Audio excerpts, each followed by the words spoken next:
লক্ষ্য করলেন এই প্রত্যন্ত এলাকায় শহরের এই পিছিয়ে পড়া অঞ্চলে মধ্য শহরে যেভাবে রাস্তা প্রশস্ত করা হয়েছে, বড় করা হয়েছে, ঠিক একইভাবে এখানেও রাস্তা বড় করা হলো এবং কাজ চলছে।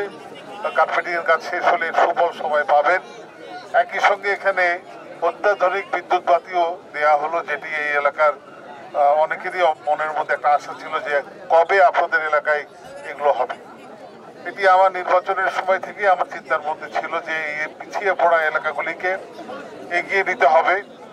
রাস্তা পানি যাতে না আটকায়, সে ড্রেনেজ, বিদ্যুৎ বাতি এবং কর্মের ব্যবস্থা, সব কিছু মিলিয়ে এই এলাকার মানুষদেরকে ধাপে ধাপে এগিয়ে নিয়ে যাওয়ার জন্য কিন্তু আজকে এই একটি কাজ আমি সূচনা করলাম। এরপরে আনুষ্ঠানিকভাবে এই সড়কটি শুভ উদ্বোধন হবে ইনশাআল্লাহ।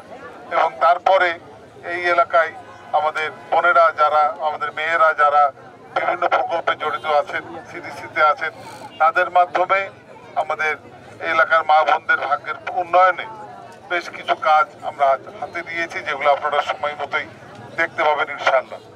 আমি এলাকার মুরব্বী এবং ভাইদের, আমার বোনদের কাছে দোয়া চাই আমরা যেন আপনাদের মেয়র নির্বাচিত হয়ে শুধু আপনাদের জন্যে এবং আপনাদের যে নির্বাচিত কাউন্সিলর বৃন্দ আছে তাদেরকে নিয়ে যেন আমাদের এই পিছিয়ে পড়া রাজশাহীকে সামনের দিকে আরো অনেক দূর নিয়ে যেতে পারে, সেই দোয়াটা আপনারা আমাকে করবেন।